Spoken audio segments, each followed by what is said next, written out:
It's Thursday at 4 o'clock, which means it's time for the most motivational segment in all of sports. It's the Bud List. It's also the time where we read a little bit of viewer mail. Okay, good. It's and back. I have a little bit it's of a back. confession to make. Oh, I can't make the confession without my confession writing music. There it is. Listen, we do get a lot of viewer mail. don't say it. I have taken, at times, some creative liberties No. with Don Sr. and the twins, Ryan and Brian. But this one is real.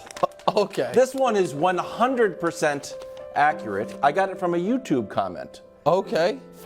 The person's name, and I'm not joking, just happens to be Don. I swear to God. So can we show, we're doing a little bit differently, can we show the graphic now, please? Oh, and then I will shout out Don what he wrote. This is a real YouTube comment from Don J. Brew has got to open a pedicure salon called Brew's Beauty Salon, where you can get a special pedicure, 10 toes down for motivation. I said, that was great. I love it. Don Wow. J. It's a real YouTube comment. Don J. This is a real. I actually saw that on the comments. You're in the comments too? I saw that. Are you yes. writing or just Well, you reading? got me into him. You Yeah. got me into him. All right, Brew, let's do it. All right, let's do it. This is an unprecedented Bud List. Remember, I said this first time ever we will have two teammates on. Now, we've had slashes, right? So Chris Paul and Kevin Durant, probably something like that. First time they each have their own spot. Number 3, Steph Curry. It's simple. Tonight is essentially a must-win. I wouldn't 100% write you guys off if you lose tonight, but tonight is essentially a must-win. And Steph's been so great, he probably won't get blamed if they lose, but you got to go out there ready to deliver. Just like you did in Game 7 against Sacramento, you got to be ready to go heroic if needed. If needed. And typically you have done that, Steph.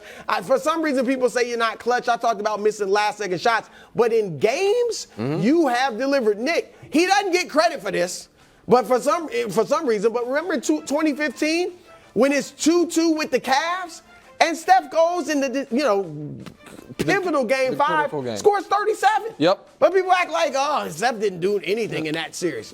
How about 2016? Down 3-1 to Kevin Durant, no less, and Russell Westbrook, and Steph averages 33 points over the last 3 games and to everyone win just that talks series. about Game 6, Clay. Absolutely. You're right. And so we saw it against Sacramento, obviously, and even last year in the finals, down 2-1 to Boston, Steph just goes for 43 and 10. Yep. So, Steph, I'm just saying, tonight, you might have to go heroic. You should enter with that mindset, see what your teammates got, but if not, you got to take over.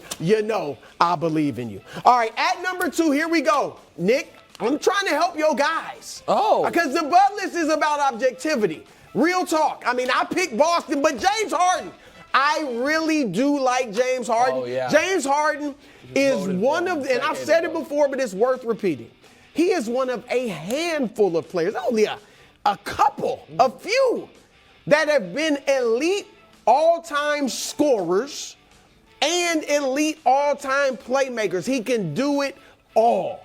All right, that's why it is so exasperating to see Harden have games such as he had last night. None of us were surprised because it's happened time and time again. Harden, here's what just stay aggressive. You said you can go out and get the 45 if you're called upon to do it. I know you meant high scoring. They don't need 45. They don't even need 35 necessarily. What they need is you to stay aggressive when Embiid's on the floor, when your shot's not falling. Stay aggressive. Even if you give them 20 and 11, but you're aggressive and forcing the defense to pay attention to you and answer for you, that will help the Sixers. I know you're a great player, all-time great, and so go out and prove it. At number 1, his teammate, Joel Embiid. This is Joel, unprecedented. Congratulations. I voted for you. Heck, I kind of pushed for you because I thought you deserved the MVP. Obviously, you wanted it badly. You kind of been campaigning for it for a few years, all right? So finally you got it. But I think what you want even more is that championship trophy. And wow, are the C's parting for you? Giannis is gone. Kevin Durant might be gone in short order. I mean, Steph Curry soon. If you get past this series, you got a beat-up Miami with 7 undrafted players or the pretty good New York Knicks. So it's lining up for you, Joel, but here's the thing. You're facing your nemesis. You're 1-9 against the Celtics. Now, you can look at this one of two ways, Joel. You can be like, dang, the Celtics, I can't beat them. I've lost 6 straight to them. Or you can say, yeah, boy, bring them on. This is who I wanted. Because I know the history of the game. I know Isaiah Thomas, the legend, had to climb Mount Boston before he got his ring. I know that LeBron James had to climb Mount Boston before he got his first ring. And it is only appropriate, it is only fitting that I have to climb Mount Boston before I get my first ring. Joel Embiid, also the best player in the world. Giannis, we ain't sure now. That title is there for the taking. If you climb Mount Boston, it might be yours, It's a great Joel. Bud list, bro. Fantastic. That's great. You forgot about Jordan climbing Mount Boston. Oh, he was 0-6 against the Okay, so now here's my addition to the Bud list. He tried to climb, fell down. No Sherpa with him that time. No Scotty yet. Here's the addition to the Bud list, who I thought you were going to add. I thought I convinced you to add him yesterday. Nick? Kevin Durant. You know who to blame for that. Well, you. This guy right here. Oh, Wilds. Oh, Wow. you're right. He cut the Bud list. Exactly. Durant would have been 4. Good I had point. to get a Warrior. All right, so Durant, here's why. In the last 5 NBA playoffs, Kevin Durant has played 11 minutes after round 2. 2019, missed the conference finals with injury, played 11 minutes in the finals, popped his Achilles. 2020, out for the season. 2021, eliminated in Game 7 of round 2. 2022, swept. Some called it a close sweep, but still swept in round 1. And now in 2023, on the verge of potentially being swept again, this time in round 2.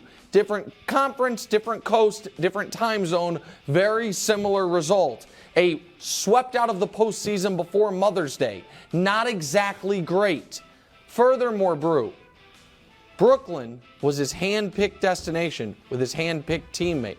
Phoenix was, by all reports, his hand-picked destination with his hand-picked wingman. Kevin Durant is a basketball savant and historian. He knows Chris Paul's age. He knows Chris Paul's injury history. He knows the path to the title in the Western Conference goes through potentially Denver, and then Steph maybe, LeBron maybe, all of it. And he wanted to leave. He wanted to go there. I do not think the Suns have enough to win this series, and I will not hold that against him if they do not win this series. However, it is incumbent upon him. He have at least one great game this postseason. Last postseason, 0 great games. This postseason thus far, 0 great games. Yeah, I mean, he's been good. Really he's been very good, but his high is 31, and now they are up against it. I would like to see an over my dead body game. I would like to see Durant put a little pressure on the Nuggets, force it to a game 5 where see what the hell happens. Something like that where championship pedigree, which the Nuggets have none of, and Kevin Durant does have, extend it long enough for Chris Paul to come back maybe. Again, something. Because we went into this postseason saying he's one of the 3 best players in the world. I think most people believed that. With Giannis out, with Luka not even making it, could he be the best player? Nope. Right now, he doesn't even look like the best player on his own team. I don't want to see Durant swept in back-to-back years early in the postseason, so he's under duress. That's good. I agree with everything. I mean, again, Wild's chopped. Oh, yeah. Would have been on the list. That's But okay. who you add? Well, now I am adding LeBron James. Now, if you're a longtime loyal viewer of the show, first of all, thank you. Second of all, you'll know that I despise, I should say, 3 things in this world. Number 1, injustice. Number 2, the French art of pantomime. Number 3, half measures. The half measures are guarding LeBron James. Warriors, figure out what you want to do. When LeBron is guarded from 0 to 4 feet, he is 0 for 2. can't make a shot. What? From 4 to 6 feet. He's actually shooting 20%. 6 or more feet wide open is considered 15%. So you have two options, Warriors. 1, guard LeBron James so he can continue the slump. 2, leave him wide open. The half measure of sagging off won't work because even in this slump, that's when he is shooting the absolute best. 20%. Granted, this feels more like a Warriors segment, even though it's supposed to be positive for LeBron. LeBron, at the same time, I do believe in you. I'm just giving some Warriors a little bit of advice in the process. That was definitely a Steve Kerr motivational segment. Yeah. Well, I motivated you prior to the But I segment. give you this. I'm stunned at those numbers. I hadn't seen those numbers. 6 feet. He's shooting 2 for 13. 2 for 13, wide Those are virtually all open. threes. Here we go. The graphic didn't work, but so I just passed it Oh, around. that's like when you only interesting, have Wiles. one menu at a restaurant. That is interesting.